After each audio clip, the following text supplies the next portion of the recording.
Want to patent your invention? The chance is near. You've given it heart. Now get it in gear. It's Passage to Profit with Richard and Elizabeth Gearhart. Welcome to Passage to Profit, The Inventor Show, where we're all about intellectual property and business. This is Richard Gearhart, founder of Gearhart Law, a full-service intellectual property firm. Do you have a patent, trademark, or copyright issue? Well, he's the guy you want to talk to. This is Elizabeth Gearhart here. We start off by interviewing a successful business person. Yes, and we love to interview entrepreneurs too and talk about their intellectual property as well as their new businesses. In fact, we have 3 amazing entrepreneurs presenting today after our guest. Lots of dirty things too that we're going to be talking about. You mean dirty things like the big O? Yes, absolutely. We're going to be talking about the big O. One of my favorite topics of all time, should be one of yours too. And what this is really all about is a trademark dispute. 2 companies fighting over the letter O, if you can believe it. And I'm reading from the Detroit News here. It says a New York-based sports network has turned to the federal courts in its trademark dispute with Ohio State University. Overtime Sports, an online network focusing on high school basketball and football, filed a trademark application for the letter O, and Ohio State tried to stop them. So, first of all, you got to be surprised that somebody would even try to trademark the letter O. Well, they didn't actually trademark just the circle. They trademarked their specific way of making it look, right? Well, that's right. But I'm looking at these 2 O's. I'll hold them up in front of a camera for when we put this on our YouTube channel and stuff. And I don't think they look alike. Well, Ohio State goes on to say, I think this is pretty interesting, that while Ohio State recognizes that there are many legitimate, non-conforming uses of the letter O, there can be no doubt when the vast majority of people see a block O, they think of Ohio State. I am not in the majority. Are you convinced?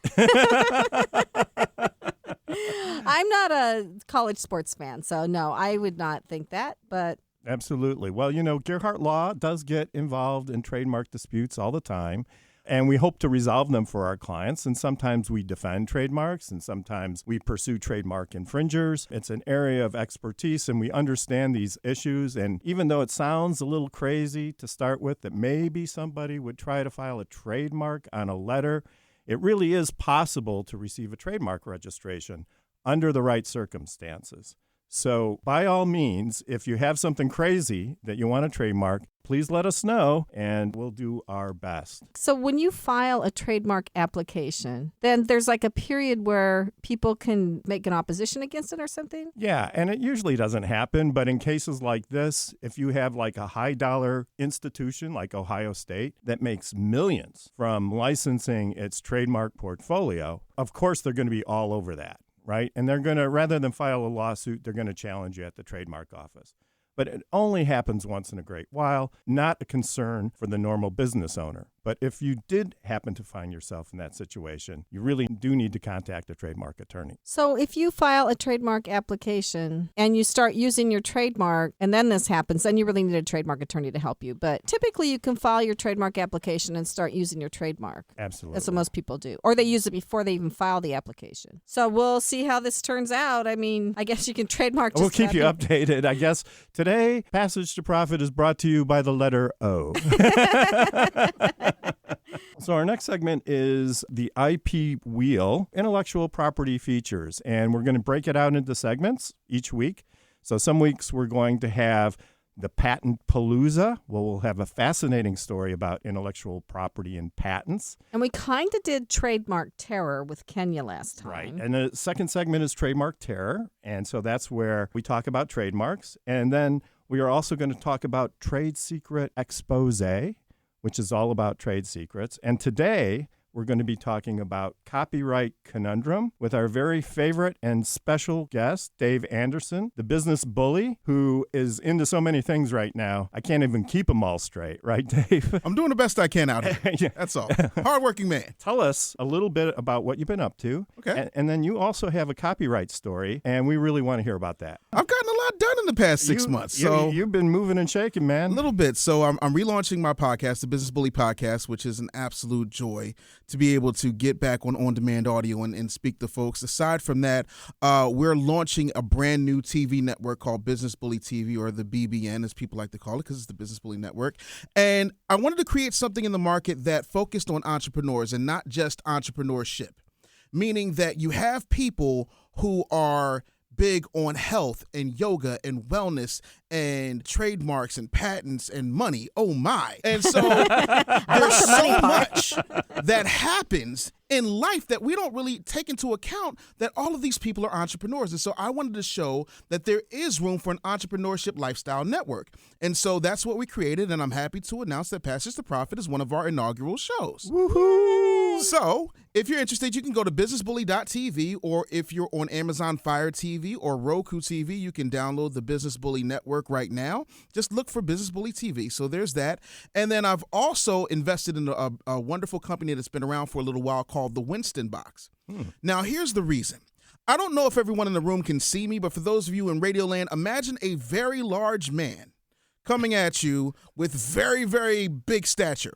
And imagine that very large man wants to go out and wear nice clothes. But unfortunately, every time he goes to a big and tall shop, it's kind of like, paying a fifth of my daughter's college tuition just to get a suit.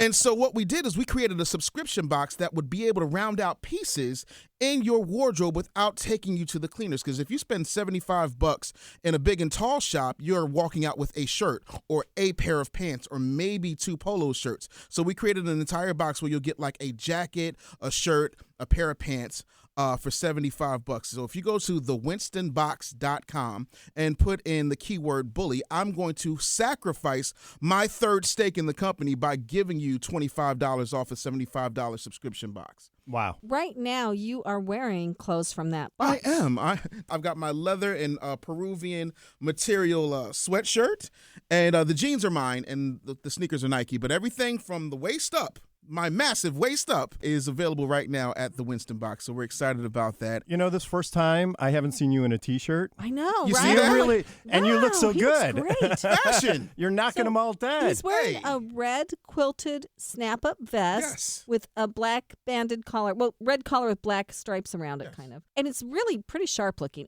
But I love the leather on the sweatshirt. That is so... Isn't it sexy? Yes. Is that real leather? It's genuine 100% Peruvian leatherette. Thank you. Leatherette. Leatherette. Well, that's even better. We're vegan. But see, I had to ask, right? We're vegan. No cows have been maimed in the making of Dave Anderson's sweatshirt, because you have to take at least 2.5 cows. I mean, veal ain't going to cut it, people. So I think that's a great idea, because for me, I have to shop on Zappos, as I've said many times, because I have these short little wide feet. I have like boat paddles for feet or whatever. It's the only place I can get wide shoes, but they do cost a lot of money. You cannot get wide women's shoes for cheap. Yeah, you know what? I'm going to work on wide women's shoes next. Thank you. Just for her. Just for you. Just for her. But, you know, that's the thing. We go from 1X to 6XT. Wow. You know, great. so if you're big, we pretty much got you covered, and it makes a lot more sense. So tell us about BBN. You know, when I first heard that you were doing a TV network for entrepreneurs, I was like, where has that been? It is such a good idea.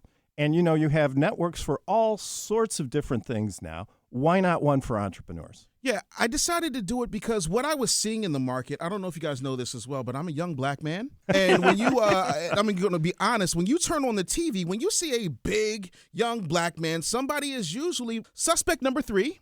Or they're playing with a ball, or they're telling a joke, or they've got a wicked jump shot, or they just tackled 15 people on the football field. There's never people who look like my big young man. You know, and so I wanted to create something that showed that there are some of us who have nuclear families, and some of us that, you know, are in the 1%, and some of us that actually go out and serve our communities and, you know, take care of kids and walk little old women across the street. And we have, you know, varied and amazing lifestyles. And then there are these people who have phenomenal products and services, but all they can do is have an Etsy shop. And, you know, being on Etsy, you might as well just be a clear needle in a haystack factory and try to figure out, how to get seen and how to get exposure. And so I wanted to create something where they would be able to sell their products and services. Sort of like a home shopping network for entrepreneurs, absolutely. right? For Etsy type people that don't have 10,000 things to sell. Right. I'm not buying a warehouse. I refuse, Gearhearts. I'm not doing that. We asked, you said no. What can we say? No, I'm not doing that. But the thing of it is, there's so much value there. And to be in 48 million homes, off the bat is no small feat. And on top of that, when you look at how cable is operating right now, no one wants to pay $3,600 a year for cable when you have so many different options. And so this just made the most sense. So tell us about some of the other programming that you've got. Okay, so the one thing that I'm a big fan of is movies. I like movies. They're my escape because this genius brain has to shut down. So there's this guy I saw on YouTube named E-Man. He sort of looks like me, just a little bit smaller and a lot more Chicago. Anyway, E-Man does these phenomenal reviews, and he breaks things down, and he does non-spoiler reviews because a lot of people on the internet, they spoil the movie for me, and I just want to know if it's good or not, daggone it. So I hired E-Man because his movie reviews are phenomenal, and he'll actually go back and do throwback reviews. So if you're trying to catch up with Star Wars, he'll give you an entire rundown of Star Wars. Those do have spoilers in it because, it's been around for a minute. But his content is phenomenal. Rick and Sasha out of Atlanta, nationally syndicated in 20 markets. They're a morning show, kind of younger ended. They're on the network as well. I also have had so many, out of 30 years in radio almost, so many interviews that no one ever got to see. So much stuff that got on the cutting room floor, and I used to go by Taz Daddy because I was hip-hop. Don't hold me for it. I'm a 42-year-old man with grown children, but at the time I wasn't. And so I have this show called Taz Daddy The Lost Tapes, where you hear about how Jamie Foxx actually created How to Get Away with Murder, that hit show on ABC.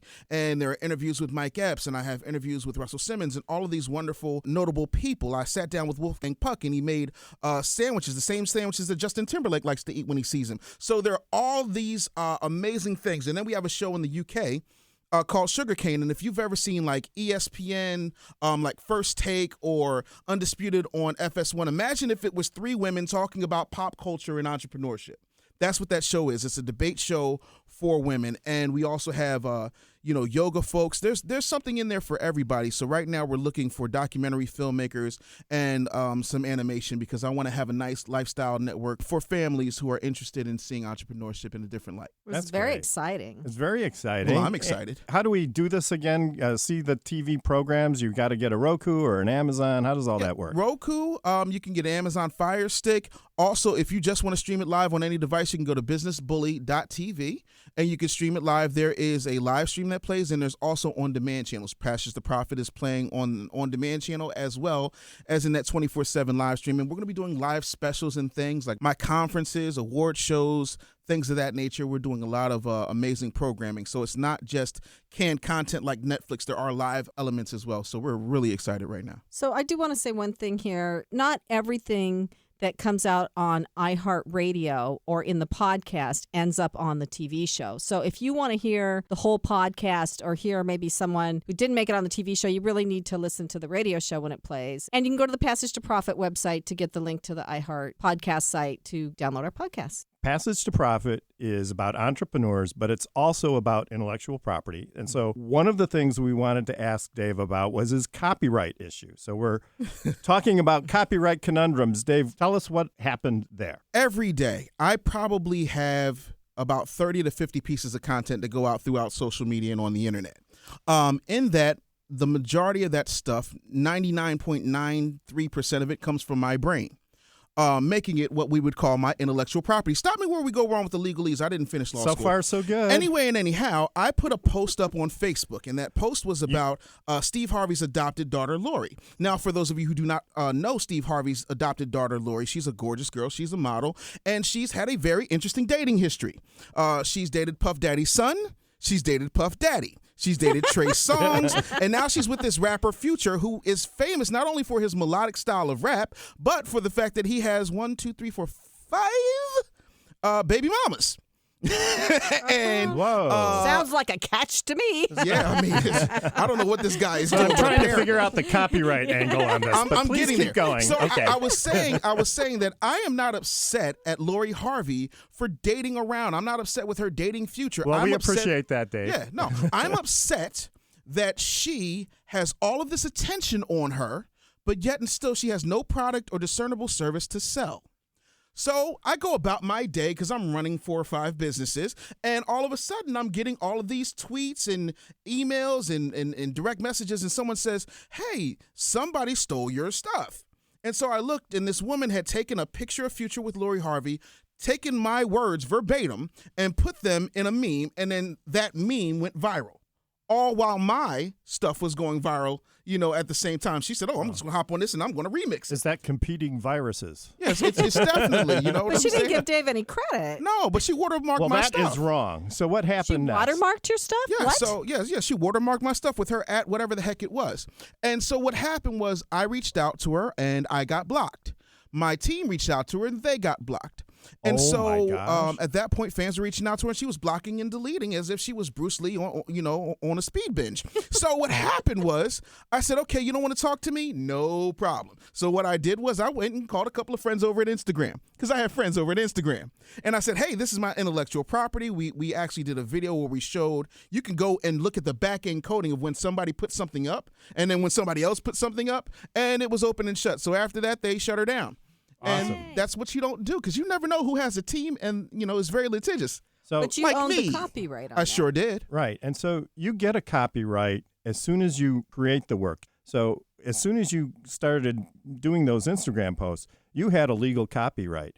And since they copied it exactly, Instagram knew that they were violating the law, and they had no choice but to take it down. And so it was really great that they did that, but you were exercising your legal copyright. That's right. And sometimes you want to register your copyrights, but you can't register everything. You kind of save it for the most important types of works that you create, like a book or a movie or a song. Right. I would always tell our clients that you should try to approach somebody first before getting attorneys involved, because lots of times you can do what Dave did and point it out and get results. And I'm sure being as prolific as you are, it probably even happens more often than you know. Yeah, and the thing of it is, I don't mind. Like, take my stuff. Just give me my credit. I'm not the guy that minds that. Like, I like going viral.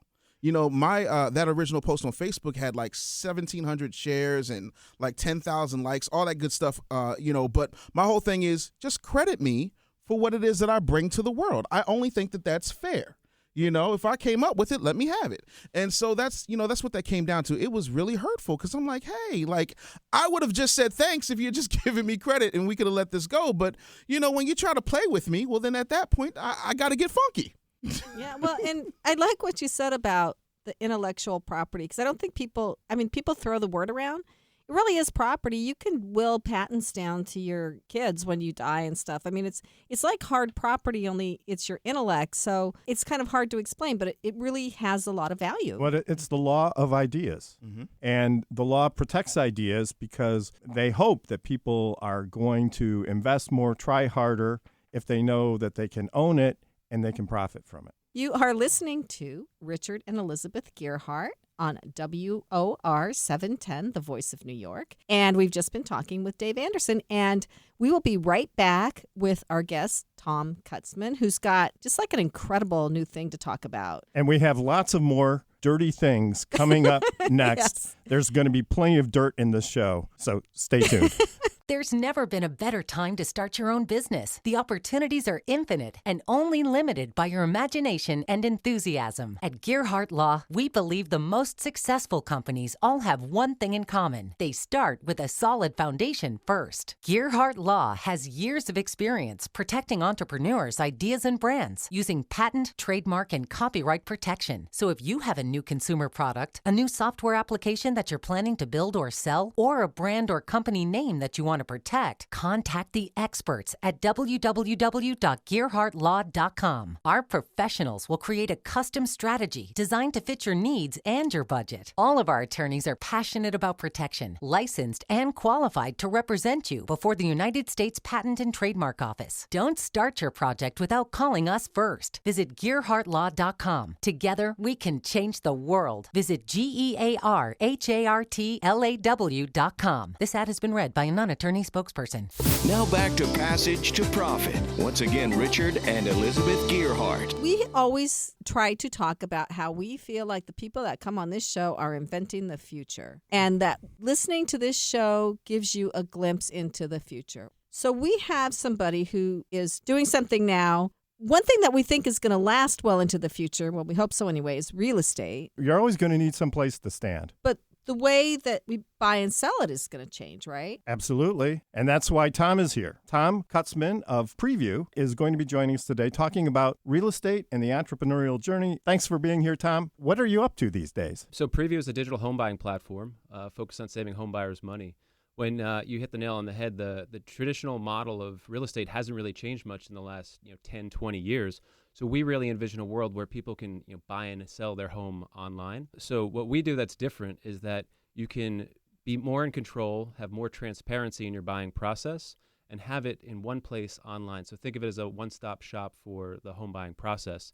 And the best part is that you get a commission rebate. So we give you a portion of the commission we receive for representing you. So you could save up to 2% of your purchase price. So on average in New York, our first market, we saved home buyers $23,000 per transaction. So when That's because New York real estate's so cheap, right? That's a joke. this definitely works in the most metropolitan markets. But when you think of all of the time that really goes into saving for a home, all of the transaction costs in major metropolitan areas, that ability to save home buyers money is something that the industry hasn't been focused on. And all of the technological innovation that's really occurred in the industry has actually been more focused on the agent. So we envision a world where you should really focus on the consumer first and bring that savings to the home buyer. So how do you save them that money? Sure. So in the traditional model, most sellers pay 5 to 6% in commission. Half goes to the seller's agent, half goes to the buyer's agent. Most home buyers don't even know what their representative, their buyer's broker, is actually getting paid. So what we do is we give you 2/3 of that portion that we receive for representing you. And to the law of all this, commission rebates are legal in 40 U.S. states, including New York, which was our first market. And it's really empowering the consumer that in a way that has never really been done before. That's really great. So one of the things, my mom used to sell real estate, right? And she's no longer with us, but she'd be interested in this for sure. One of the things, though, that she always used to say was that sellers and real estate agents bring people together on an emotional level, and they make the transaction work because they're really good at putting things in the right perspective for both the buyer and the seller.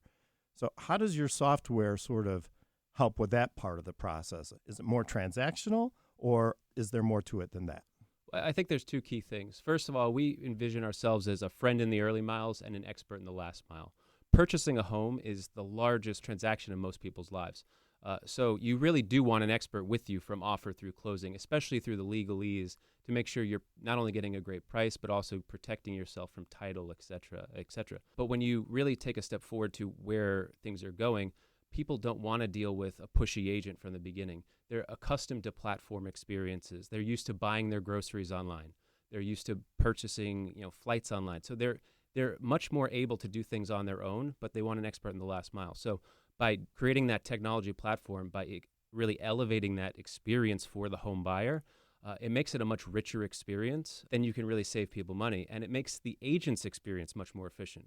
By everything being digital, you can actually focus on doing deals instead of trying to find customers. So research has been done where about 70 to 80% of most agents' time is focused on finding a client and 20 to 30 focused on servicing them.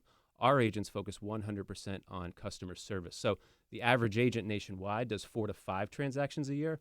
Our agents are on pace to do 36 deals per year. Whoa. So it's really that efficiency of the platform, because you have a much more self-service experience in the early parts where you don't want to deal with a pushy agent. Wow. So literally on average, you're saying your agents are doing 3 times what most people are doing in the market? 5 to 6 times. Jeez Louise, I'm in the wrong business. So how are you finding the people, the clients? Sure. So, in every major, consumer product, you're connecting with folks online. So we focus on, digital content. We have a very active blog. We've really taken a playbook out of the technology sector. Folks like HubSpot, Intercom, that really have put out educational content that helps that well-researched home buyer find us and connect with us. So we really view ourselves as a good steward for the home buyer to educate them and save them money. So how long have you been doing this? The model in its current form, we started in June of 2017, so we're approaching 3 years later this year. We're live and licensed in New York, Connecticut, and just this past fall, we raised our seed round of financing to enter new markets and really accelerate our growth. And how many customers have taken advantage of Prevu? Sure. So, we've approached like the 200 deal mark so far. So it's obviously a great proof point for us. And, we anticipate that number being a multiple in the coming year. So I want to ask something about how it works. Maybe this hasn't been done with it yet, but I could see it almost. Let's say that I want to move to New York or have to move to New York from Alaska. And I am a super busy, successful entrepreneur, and I just don't even have time to go look at a bunch of houses with a real estate agent in New York. Not even look at one. I just want to do it all online. Can I do that with this? Sure. Yeah. So if you want to search online and just see the photos you like and see the particular property and your price point, on every single listing on our site, you can click Make an Offer. You begin an offer automation, and you're connected with a Prevu agent that takes you from offer through closing, dealing with comparable analysis, every documentation you need. And we've even had some buyers that we've worked with that the first time we actually meet them is at the closing. Wow. Do they have to come to the closing? I guess to sign the title papers? And You could do a power of attorney. So, in some cases, you don't actually even have to be at the closing in most real estate transactions. So if I wanted to move from Alaska, I could do all this, and I could show up in New York with the moving truck on Monday at my new house and just move in. Yeah, and you'd get a check back from Prevu. And how do I get the keys then? I guess you have to meet me there, right? Well, that's one of the nice parts. There are still some tangible things. Yeah. That's one of the nice parts about New York, especially with all the doorman buildings. So you do have some added luxury experiences for some select buyers. Yeah, I was going to say for our house, I could just give them the garage door code and leave the keys on the counter, right? So, wow, that is very cool. So what is the revenue model for this then? How does Prevu make money? Sure. So, we make in the current form just the brokerage component. We make about up to 1% per transaction, and we really look at it as a volume game. So, I formerly spent time in financial markets, and I've seen how other technology industries have changed over time. So even if you look at let's just say two verticals, two examples, even look at stock trading. Folks like Charles Schwab rationalize the cost for the consumer, and it's still a multi-billion-dollar business. Look at travel. There used to be travel agents. Now you have Expedia, Priceline, etc. So that ability to do things online helps you reduce the friction for the consumer and save them a ton of money. So we really believe that the folks like ourselves that are going to win this space in real estate are going to be the ones that actually focus on saving the consumer money. Do you guys have YouTube? What digital things are you doing that make you guys different? First, we focus on content, so written word.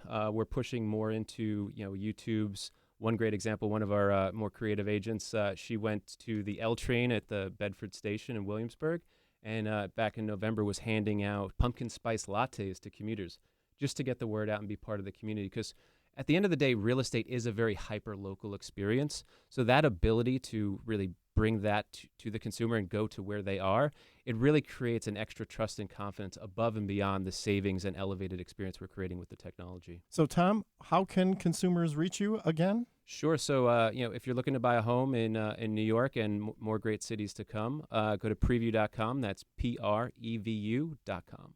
Tom Kutzman of Prevu. You're listening to Passage to Profit, the Inventor Show on WOR 710 with Richard and Elizabeth Gearhart and our special guest, Dave Anderson, the business bully. We'll be right back after this. What are entrepreneurs' most valuable assets? Their passion and ideas. We can't protect your passion, but we can protect your ideas. Trust Gearhart Law to protect your ideas with premier patent, trademark, and copyright services. There's never been a better time to start your own business. Contact us at GearhartLaw.com. At Gearhart Law, we have years of experience protecting entrepreneurs' ideas and brands using patent, trademark, and copyright protection. So if you have a new consumer product, a new software application that you're planning to build or sell, or a brand or company name that you want to protect, contact the experts at Gearhart Law. www.gearhartlaw.com. Don't let the wrong protection strategy ruin your business. All of our attorneys are passionate about protection and are licensed and qualified to represent you before the United States Patent and Trademark Office. Don't start your project without calling us first. Contact Gearhart Law on the web at GearhartLaw.com. Together, we can change the world. This ad has been read by a non-attorney spokesperson. Passage to Profit Profit continues with Richard and Elizabeth Gearhart. Our special guest this evening, Dave Anderson, and we're also here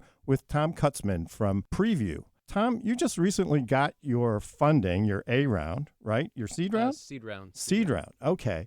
And you went through a due diligence process, which typically involves all sorts of things. But one of the things that investors often look at is intellectual property, right? So can you tell us a little bit about what a due diligence is like and what your experience was? Obviously, the due diligence process is to protect the investors, right? They want to make sure everything you're telling them is correct. So, it feels like a bit of almost like a doctor's exam, poking and prodding you. But it's really for good purpose, right?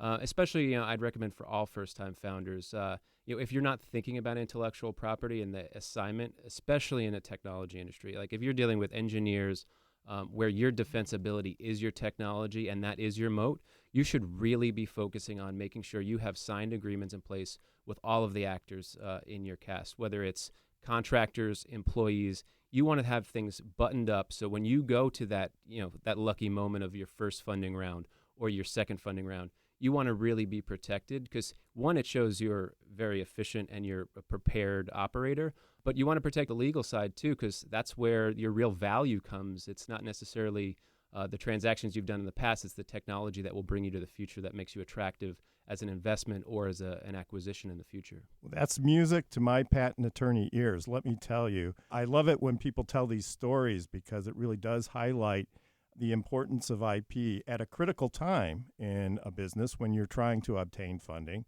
Let me draw you out a little bit on the whole assignment thing because it really is important. I think there's some good educational points here for our listeners. Did all of the people who participate in the creation of the intellectual property, were they all employees or were they contractors too, or how did that work? It was a mix, and I think you see in a lot of startups today, you have your internal folks that are employees, that you have your standard IP assignment agreements at every, when they begin working with you.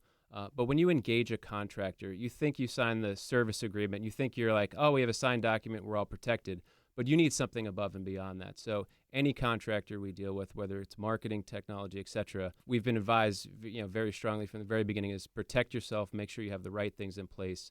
And it really, it shined through for us during that diligence process where, our lead investor, Corrigan, was super happy. Their lawyers were very happy with how organized we were. So we were very happy how that process went. Yeah, absolutely. And so when you're doing a deal with a vendor and you're an entrepreneur, you got to look at that contract and make sure that you have the intellectual property rights to whatever they create. And so lots of times the arrangements between your business and a vendor can be very informal. Just be a few emails, we'll do this. We've had nobody really wants to take the time to go through this big heavy duty contract. And that's fine, but you do want to make sure that you have a clause in the contract that says anything they create, you own. Because if you don't have that clause, then they can raise a fuss about it. And you want to make sure too, if they're designing something specially for you, that you at least have rights to that in your industry. So sometimes somebody will want to create something and they'll want to use it in different places and they don't want to sign this assignment. But in your case, or in the case of the typical entrepreneur, you want to make sure that you own what you're paying for. So later on down the road, you can do with it what you need to do. And so this is a fantastic example of a company doing all the right things. Yeah, I'd encourage all entrepreneurs, get legal counsel very early, because if you do things wrong in the early part of your process, you end up spending a ton more in later stages to clean it up. So be diligent right from the very beginning. So what was the process like? How did you find the investors? How long did it take? It was a first-time process for us to raise an institutional round, so it took a little bit longer than most folks. But we were very persistent. We came from a financial markets world. We knew how to put a presentation together. We knew how to think like an investor. So it was a little bit easy from the preparation on that side.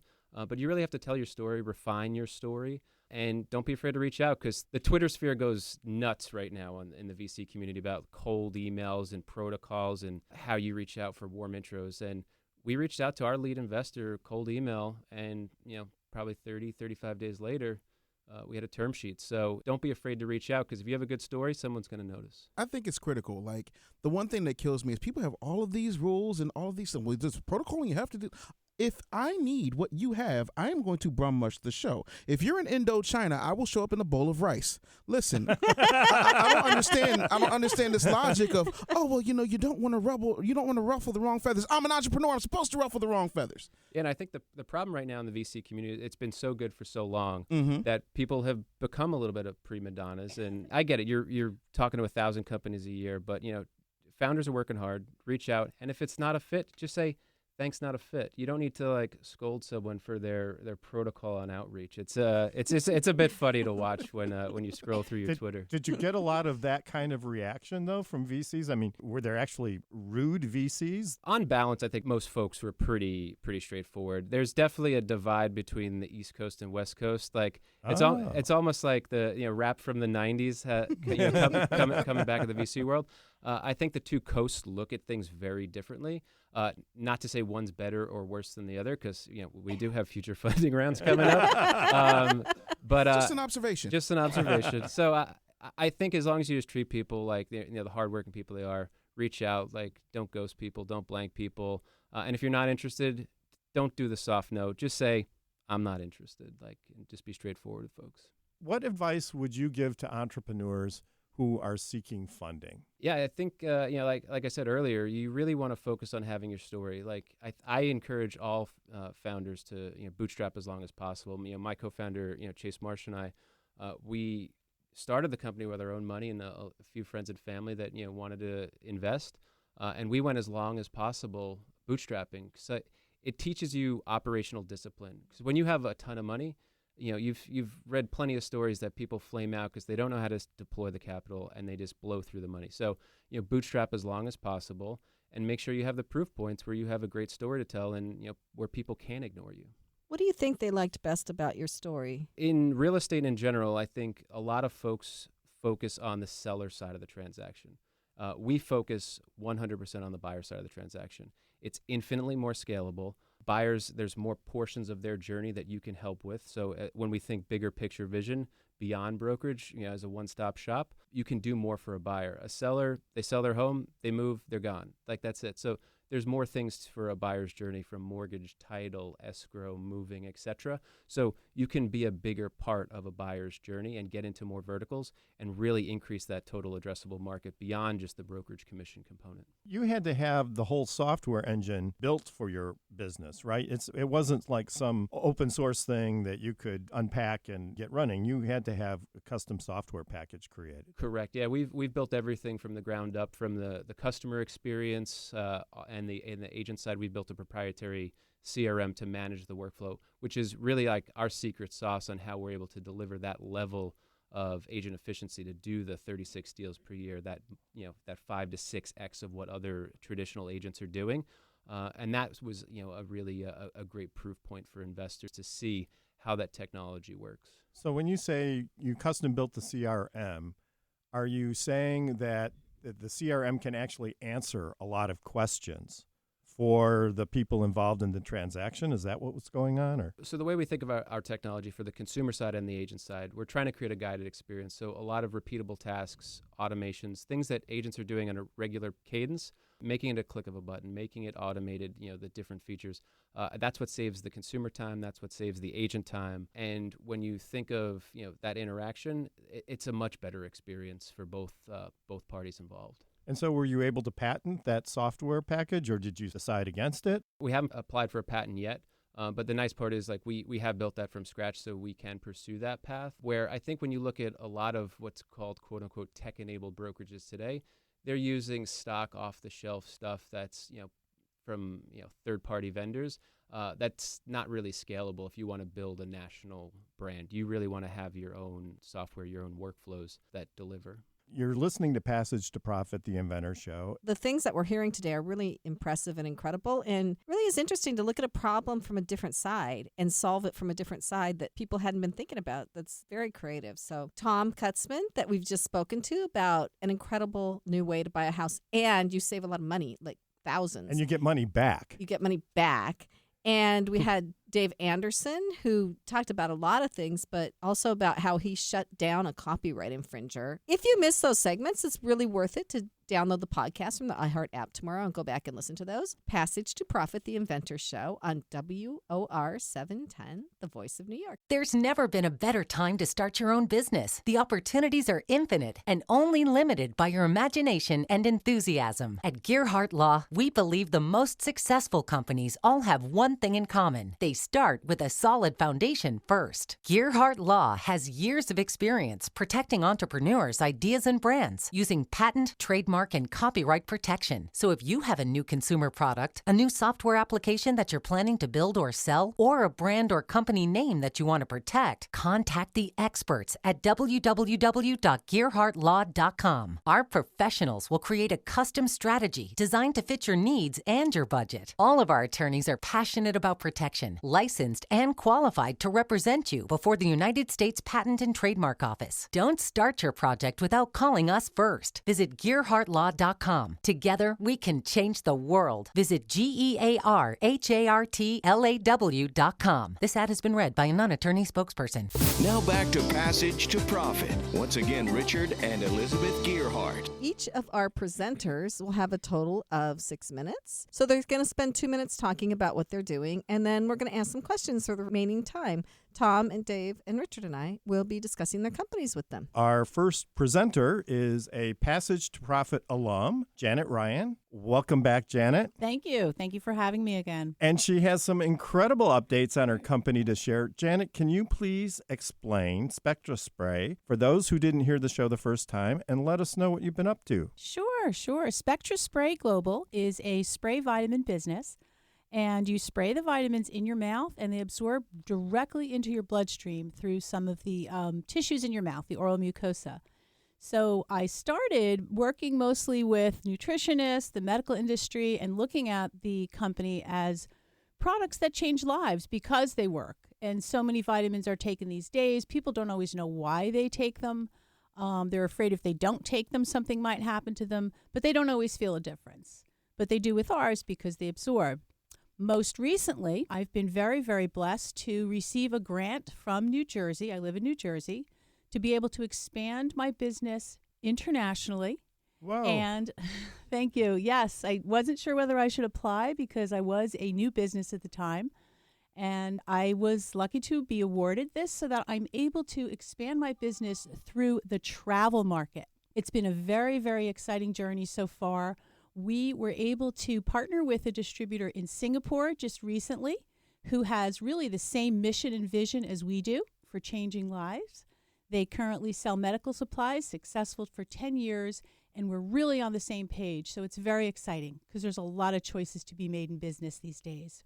Next, we have the New York Times Travel Show, where we will show people how our wellness sprays are really great for travel. Wow. I was just so impressed when you told me you're in Singapore. It's like, whoa. Can't wait to go. Come with me. Little girl from New Jersey goes to Singapore. Yay. So why Singapore again? Well, when you work with the U.S. Commercial Services from the United States, you choose different countries that it might not be so difficult to register your products in. And supplements in some countries, I tried to start with the Caribbean so I could go there. I was going to say, plus you always wanted to go to Singapore. Absolutely. So I tried to start in the Caribbean, but most of the countries register supplements as drugs. So that was a no. And there's, many, many business decisions to make as you go along. And the U.S. Commercial Services, trade.gov, has been holding my hand, helping me work directly with the embassies in various countries. And Singapore came up as a really great country to work with, but also not so hard to register the supplements and very, very health aware. So it just really worked out. I had about 10 companies I spoke to after an elder care event.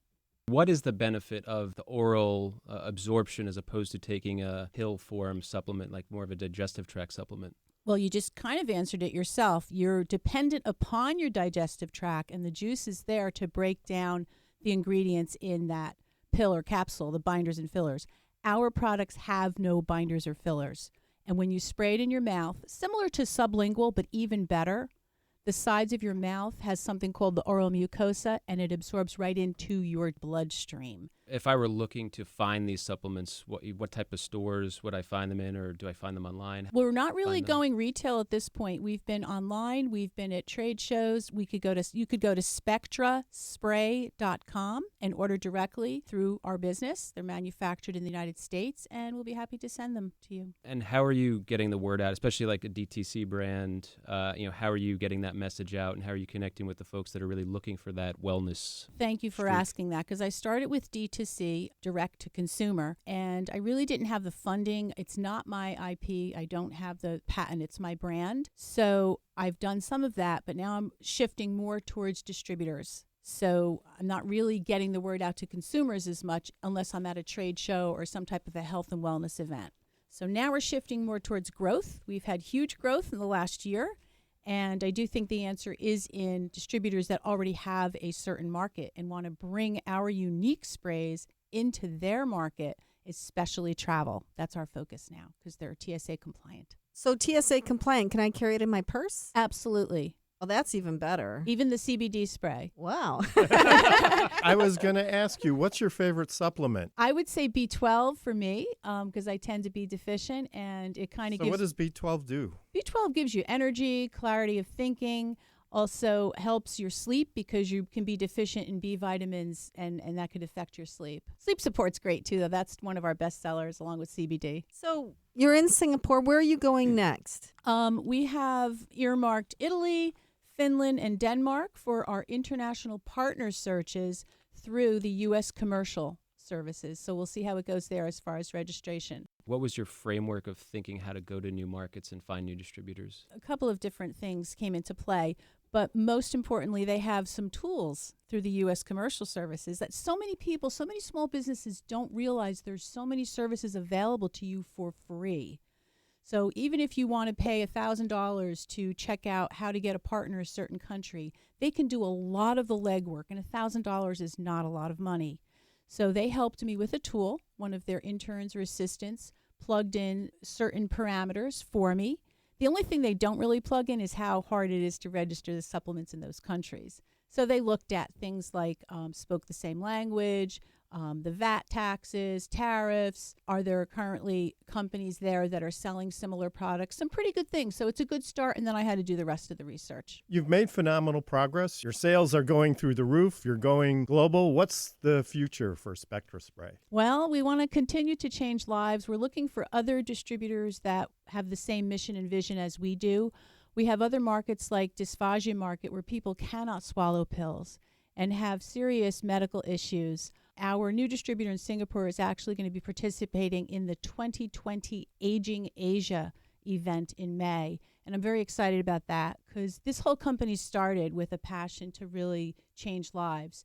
So people who need vitamins like us, we're all quite healthy. We're quite functioning quite well. It's nice. It enriches our life. It makes our travel better.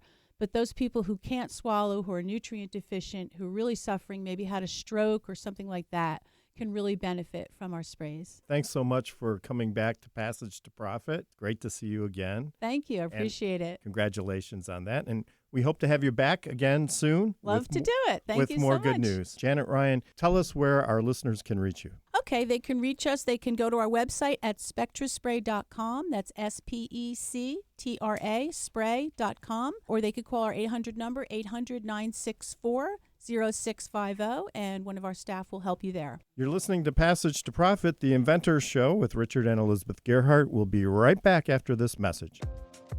Hi, I'm Lisa Askley's the Inventress, founder, CEO, and president of Inventing A to Z. I've been inventing products for over 38 years. Hundreds of products later and dozens of patents. I help people develop products and put them on the market from concept to fruition. I bring them to some of the top shopping networks in the world: QVC, HSN, eVine Live, and retail stores. Have you ever said to yourself, someone should invent that thing? Well, I say, why not? Make it you. If you want to know how to develop a product from concept to fruition the right way, contact me, Lisa Askley's the Inventress. Go to inventingatoz.com, inventingatoz.com. Email me, lisa@inventingatoz.com. Treat yourself to a day chock full of networking, education, music, shopping, and fun. Go to my website, inventingatoz.com. Passage to Profit continues with Richard and Elizabeth Gearhart. The Inventor Show on WOR 710. If you miss part of it, don't worry because it'll be out on a podcast tomorrow. Our presenter now is Robin Hoy, and she is going to get down and dirty. She is talking about PuroClean. Welcome, Robin. Thank you very much for having me on here. I'm very excited to be here.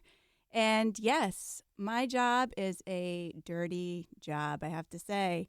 So PuroClean is a franchise, but I own one of the franchises in New Jersey, and we actually do dirty things all day long. Please tell us more. So we actually go into people's homes or commercial spaces and we clean up fire damage, smoke damage, water damage, and mold infestations, as well as biohazard. So we do have a dirty job. So how did you get interested in this? Actually, in 2010, my husband and I owned a construction business. And, you know, with the downturn in the economy, we were actually looking at different businesses. So we called up a franchise broker at the time, and he showed us a whole bunch of different jobs. And we thought PuroClean was a perfect fit for our skill set.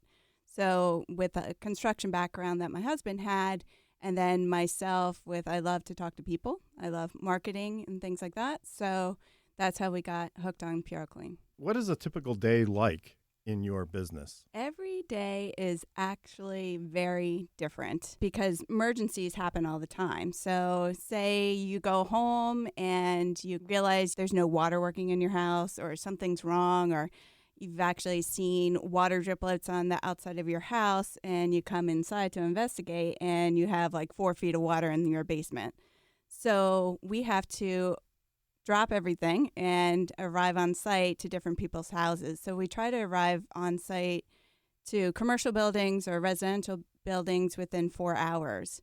So you never know on a day-to-day basis what your dirty job is going to be. What's the average ticket for your services? Industry-wide, for a water loss, it's usually around $2,500. That doesn't sound too bad. I thought you were going to say $25,000. Yeah, that's I was flinching. Yeah. But how big is your team, Robin? How many employees do you have? So we have about 15 employees right now, and that's not including my 2 sons. So we've groomed them in the business as well. And my youngest son actually did his college essay on hoarding and what it was like to work on a hoarding job. So do people have specialties like, smelly mold? They definitely have different skill sets. So women a lot of times are known for cleaning a lot better than men. So a lot of times we bring all of our women staff members on cleaning jobs where we have to, for a fire job, it's actually a fire job, water job, and mold job. Because by the time the investigation team comes in to reviews a house, it's been a couple days, right? So that water job that the firefighters use to put out the house with water then turns into mold, because mold usually occurs within 72 hours of some sort of water loss. So not only are you cleaning all the soot damage, but you're cleaning up water and mold. So, Robin, we did want to talk about one other thing. What can you do to promote your own self, and how does the IP work into that? Puro Systems actually owns PuroClean. So they actually own the trademarks, the logos, taglines, manuals, and training manuals. So we are actually given permission to use all that. So the franchisees have to follow the brand identity guide that they've created on how logos are to be used. So we can, specific colors and things like that, we have to follow their guidelines. But we are licensed to use the intellectual property that Puro Systems has then created. So they provided us the shell of the website and a lot of content, but we can adjust all of our information on that. We can do marketing, business-to-business marketing, and things like that to promote our business. And that's why intellectual property for franchises is so important, because you really have to represent your brand in a very consistent way among many different business owners, because in order for the brand value to maximize, everybody has to be using the trademarks and the branding the same way. But that's one of the advantages, but it can also be a disadvantage for a franchise.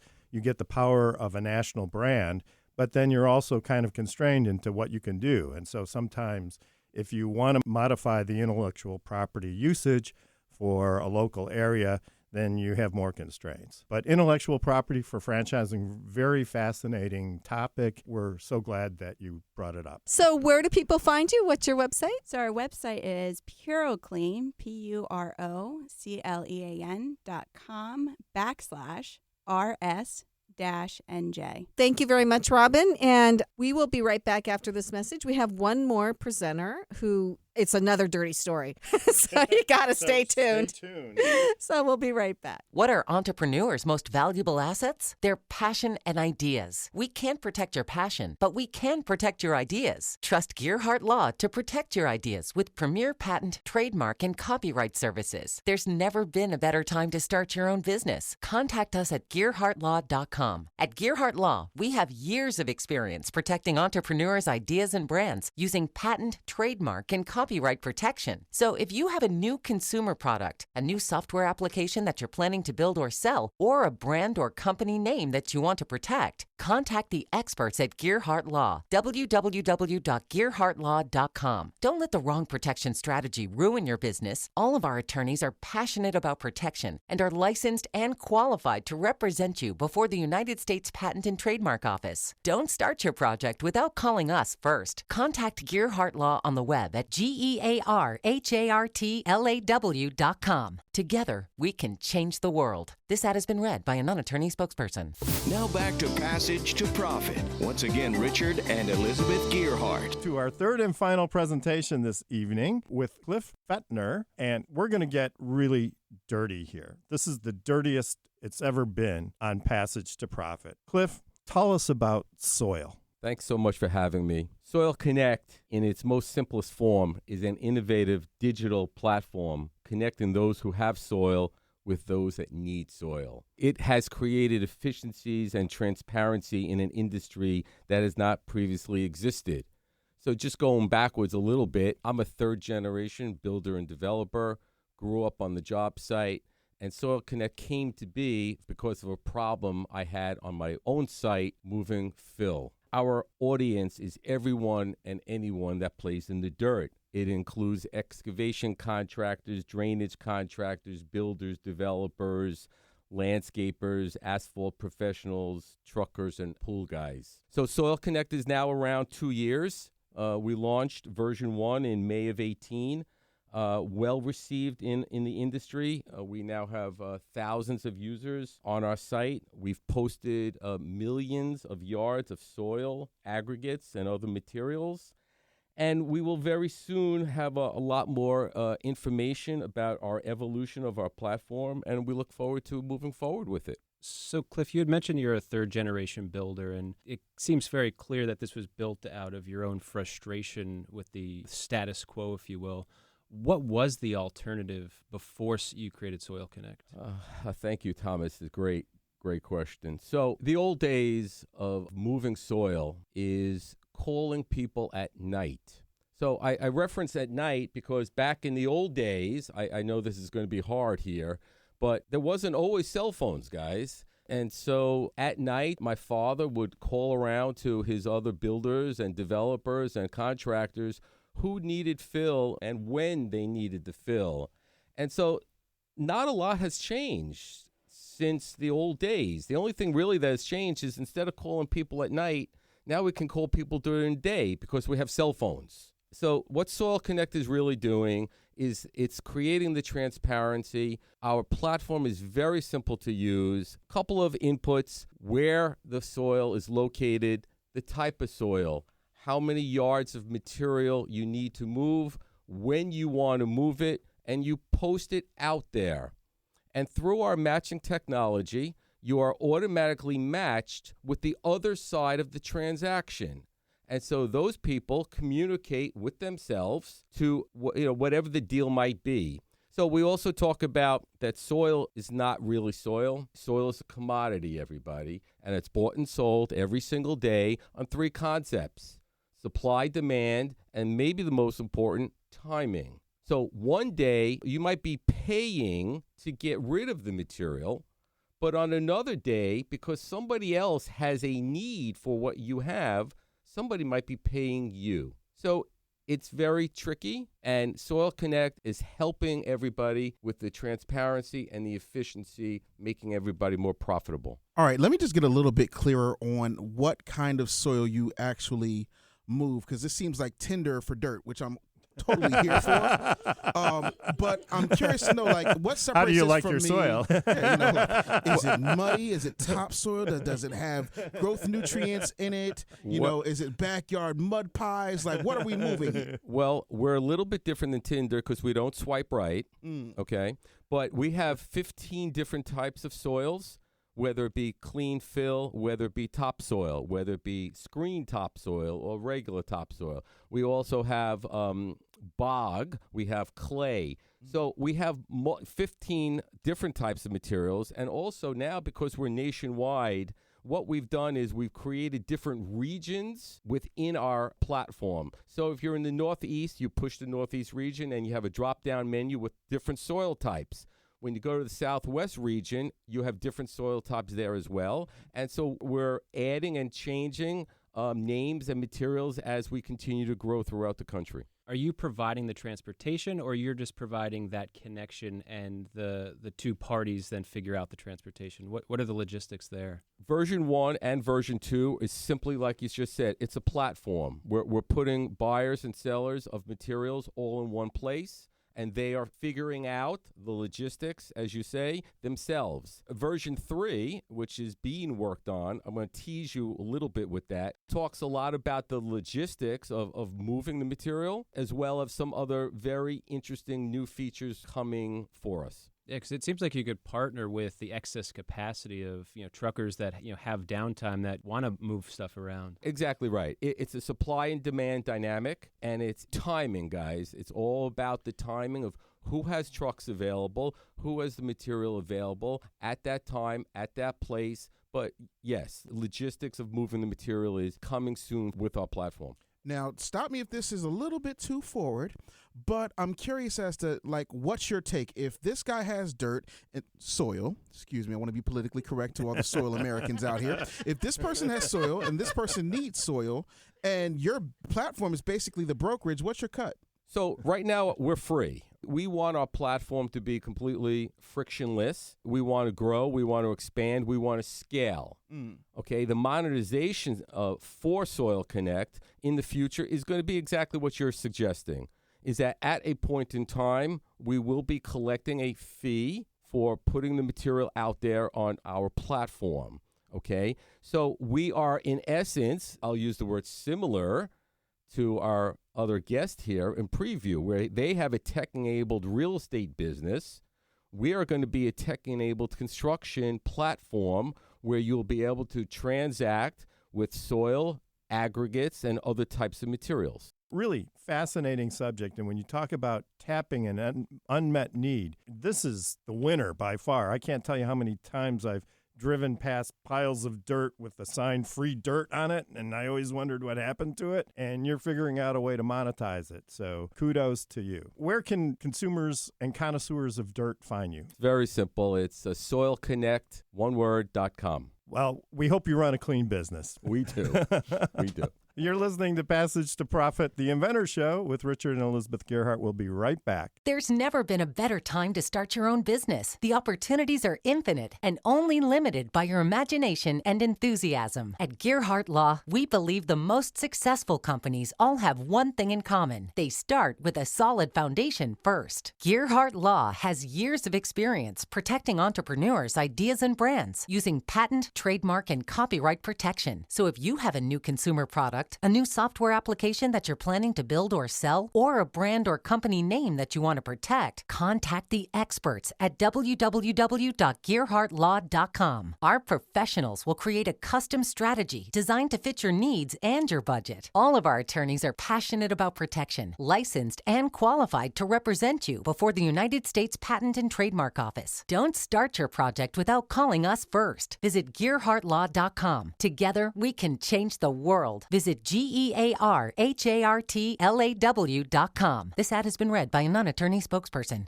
Now more with Richard and Elizabeth. Passage to Profit. And this was The Dirty Show.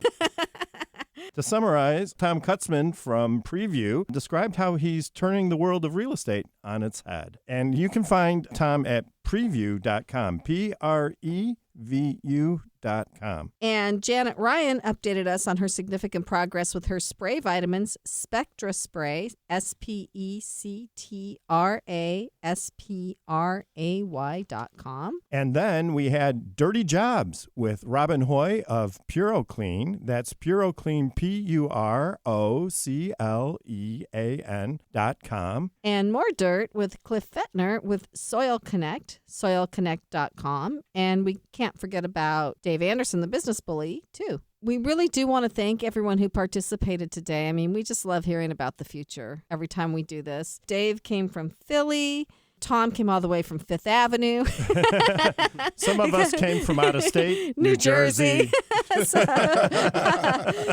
But we love being in the entrepreneurial space, so we love doing the show. And it's really thanks, guys, for showing up. And our new motto is look into the future when you can. Thanks a lot, Tom, for coming and joining us, Dave. Do you guys have any final words of wisdom for our listeners before we take off this evening? Tom, I yield. Yeah, I would say to all entrepreneurs out there, just if you have a crazy idea, go for it, and just make sure you have the data to back it up when you go to pitch it to an investor. I'll say that the most important thing you can do for yourself is invest in yourself and be okay with being first. A lot of times people get spooked because pioneers get scalped and settlers prosper. I've been a pioneer in a lot of stuff, and some of those things have made millions without me, and others have made millions with me. At the end of the day, it's about you sticking through the fight. Entrepreneurship is not fun. It's not a cute little 45-minute segment on a TV show. It's actual work, so you have to be able to ride that wave. And if you don't go and get yourself some nice clothes at thewinstonbox.com and put in that keyword bully, you're going to miss out on some fashionable threads like the ones I'm wearing that you can only imagine if you're listening to this. And you can find Dave Anderson, the business bully, online everywhere, pretty much. Everywhere, and on his new TV network, too, bbn.tv. So make sure you tune in on Amazon, Roku, the whole ball of wax. We have a few more people to thank. We'd like to thank our media maven, Kenya Gibson, our producer, Noah Fleischman, Rob, our engineer, and the whole iHeart team. And don't forget to join us next week for another excellent show with fascinating, fantastic people. And listeners, you can start thinking about coming on the show and what you want your business to be. And don't forget to like us on Facebook, Instagram, and Twitter. Passage to Profit, The Inventor Show, WOR 710, the voice of New York.